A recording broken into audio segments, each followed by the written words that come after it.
புதரில் இருந்து வீசிய கடும் துர்நாற்றம். காவல் நிலையத்திற்கு தகவல் சொன்ன பொதுமக்கள் சம்பவ இடத்திற்கு சென்று சாக்கு மூட்டையை திறந்து பார்த்தபோது பேரதிர்ச்சி. சாக்கு மூட்டைக்குள் அழுகிய நிலையில் கிடந்த ஆண் சடலம். பேண்ட் பாக்கெட்டில் இருந்த டிரைவிங் லைசன்ஸை வைத்து துப்பு துலக்கிய காவல்துறை.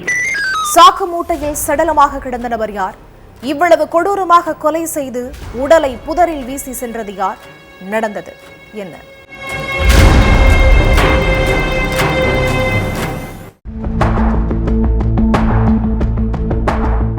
ஈங்கூர் கிராமத்துல உள்ள புதர்ல சடலம் ஒண்ணு கிடக்கிறதா போலீஸுக்கு தகவல் வந்திருக்கு.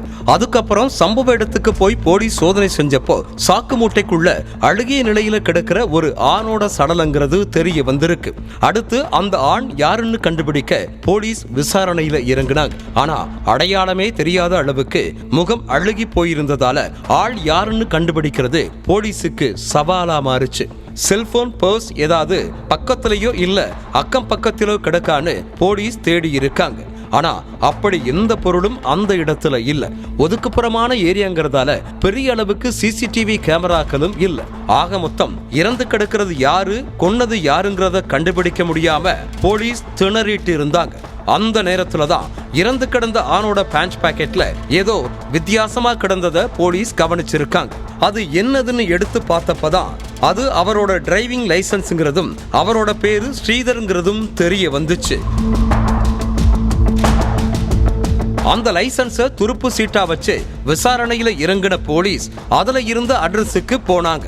ஆனா வீட்டுல யாருமே இல்ல. வீடு பூட்டு போட்டு இருந்திருக்கு. அதனால அக்கம் பக்கத்துல உள்ளவங்க கிட்ட விசாரணை பண்ணாங்க போலீஸ். அப்போ ஸ்ரீதரும் அவரோட மனைவி பரிமளாவும் அடிக்கடி சண்டை போட்டுட்டே இருப்பாங்கன்னும், பரிமளாவுக்கு கார்த்திகேயன்கிற நபரோட தகாத உறவு இருந்ததாகவும், அது சம்பந்தமா தான் கணவன் மனைவி இடையில அடிக்கடி தகராறு ஏற்பட்டுட்டு இருந்ததாகவும் சொல்லி இருக்காங்க. அதோட ஸ்ரீதர் பரிமளாவுக்கு நாகை தான் சொந்த ஊருங்கிறது தெரிய வந்துச்சு. அவங்க சொன்னதை வச்சு பெருந்துறையில உள்ள கார்த்திகேயன் வீட்டுக்கு போனாங்க காவலர்கள். அப்போ வீட்டுல கார்த்திகேயனோட மனைவியும் பிள்ளைகளும் மட்டும்தான் இருந்தாங்க. கார்த்திகேயன் இல்ல. ஸ்ரீதரோட மனைவி பரிமளாவையும் காணோம், கார்த்திகேயனையும் காணோம். அப்போ இவங்க ரெண்டு பேரும் சேர்ந்துதான் ஸ்ரீதரை ஏதாவது பண்ணி இருப்பாங்கங்கிற சந்தேகம் எழுந்துச்சு. அதனால அக்கம் பக்கத்துல உள்ளவங்க கிட்ட இருந்து பரிமளாவோட போன் நம்பரை வாங்கின போலீஸ் அதை வச்சு அவங்க இருக்கிற இடத்தை ட்ரேஸ் பண்ணாங்க. அப்போ பரிமளா நாகையில இருக்கிறது தெரிய வரவே உடனே அங்க போன ஈரோடு போலீஸ் பரிமளாவை சுத்தி வளைச்சிருக்காங்க. கூட கார்த்திகேயனும் இருந்திருக்கா. பிடிபட்ட ரெண்டு பேரையும் ஈரோட்டுக்கு அழைச்சிட்டு வந்து கிடுக்குப்பிடி விசாரணை பண்ணி இருக்காங்க. அதுலதான் ஸ்ரீதருக்கு நடந்த கொடூரமான விஷயமே தெரிய வந்துச்சு. நாகையை சேர்ந்த ஸ்ரீதர் பரிமளா தம்பதி கடந்த 10 வருஷத்துக்கு முன்னாடி காதலிச்சு கல்யாணம் பண்ணிக்கிட்டாங்க. இந்த தம்பதிக்கு குழந்தை இல்ல.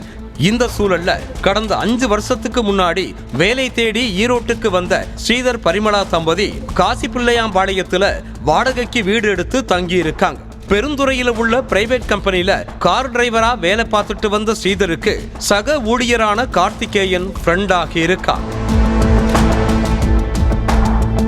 அதுக்கு பிறகு ஸ்ரீதர் வீட்டுக்கு கார்த்திகேயன் அடிக்கடி வந்திருக்கான். அப்போ பரிமளாவுக்கும் கார்த்திகேயனுக்கும் இடையில பழக்கம் ஏற்பட்டிருக்கு. கணவனோட ஃப்ரெண்டுங்கிற முறையில பேசி பழக ஆரம்பிச்ச பரிமளா கொஞ்ச நாள் கழிச்சு கணவனுக்கே தெரியாம கார்த்திகேயன் கூட பேசி பழகிட்டு இருந்திருக்காங்க. ஸ்ரீதர் வீட்டுல இல்லாதப்ப ரெண்டு பேரும் அடிக்கடி வீட்டுல தனிமையில சந்திச்சிருக்காங்க. ஸ்ரீதர் மது போதைக்கு அடிமையானவர். இத தனக்கு சாதகமா பயன்படுத்திக்கிட்ட மனைவி பரிமளா கணவன் வீட்டுல இருக்கும் போதே கார்த்திகேயனோட உல்லாசமா இருந்திருக்காங்க. கார்த்திகேயனும் ஸ்ரீதரும் வீட்டுல உட்கார்ந்து ஒன்னா சரக்கு அடிப்பாங்களாம். அப்படி குடிக்கும் போது ஸ்ரீதருக்கு அளவுக்கு அதிகமா மதுவை ஊத்தி கொடுத்துட்டு பரிமளாவோட தனிமையில இருந்திருக்கான் கார்த்திகேயன். இப்படியே தினமும் நடந்துகிட்டே இருந்திருக்கு.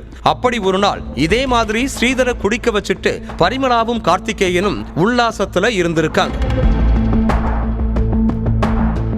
அப்ப திடீர்னு லைட்டா போதை தெளிஞ்சதும் அறைக்குள்ள போயிருக்காரு ஸ்ரீதர். அங்க பரிமளாவும் கார்த்திகேயனும் இருந்த கோலத்தை பார்த்து ஷாக் ஆகி இருக்கார். நண்பனாச்சேன்னு வீட்டுக்குள்ள விட்டா உன் புத்திய காட்டிட்டியான்னு சொல்லி கார்த்திகேயனை அடிச்சு விரட்டி இருக்காரு ஸ்ரீதர். அதே மாதிரி கஷ்டப்பட்டு வேலை பார்த்து உனக்கு சோறு போடுறதுன்னா, ஆனா எனக்கு தெரியாம நீ இந்த அசிங்கமான வேலையை பார்த்துட்டு இருக்கன்னு பரிமளாவை கண்டிச்சிருக்கார். இந்த விஷயம் தெரிஞ்சதுல இருந்து பரிமளா கிட்ட ஸ்ரீதர் சண்டை போட்டுட்டே இருந்ததால கணவனோட கதையை முடிக்க கள்ளக்காதலன் கார்த்திகேயனோட சேர்ந்து திட்டம் போட்டிருக்காங்க. சம்பவத்தன்னைக்கு ஸ்ரீதருக்கு போன் பண்ண கார்த்திகேயன், நான் பண்ணது பெரிய தப்புதான் மச்சான், என்ன மன்னிச்சிருன்னு சொல்லி அழுது இருக்கா. அதோட ஸ்ரீதரை நேர்ல வர சொன்ன கார்த்திகேயன் அவரை மது குடிக்கிறதுக்காக ஈங்கூர் பகுதியில் உள்ள காட்டு பகுதிக்கு கூட்டிட்டு போயிருக்கா. கார்த்திகேயன் திருந்திட்டான்னு நினைச்சு அவன் கூட போன ஸ்ரீதரை கீழே தள்ளிவிட்டு டி ஷர்ட்டால கழுத்தை நெரிச்சு துடிக்க துடிக்க கொண்டு இருக்கா. ஸ்ரீதரோட உயிர் போனதும் பரிமளாவுக்கு போன் பண்ண கார்த்திகேயன், கதையை முடிச்சிட்டேண்டி, ஒரு பெரிய சாக்கு மூட்டையை கொண்டு வான்னு சொல்லி இருக்கா. அடுத்து கொஞ்ச நேரத்துல சாக்கு மூட்டையோட பரிமளா அங்க வந்ததும் 2 பேரும் சேர்ந்து ஸ்ரீதரோட உடலை சாக்கு மூட்டையில திணிச்சு அங்க உள்ள புதருக்குள்ள வீசிட்டு இரவோடு இரவா நாகைக்கு எஸ்கேப் ஆகியிருக்காங்க. விசாரணையில மொத்த உண்மையும் தெரிய வர பரிமளா கார்த்திகேயன் மேல கொலை வழக்கு பதிவு பண்ண போலீசார் 2 பேரையும் அரெஸ்ட் பண்ணி கம்பி எண்ண வச்சிருக்காங்க.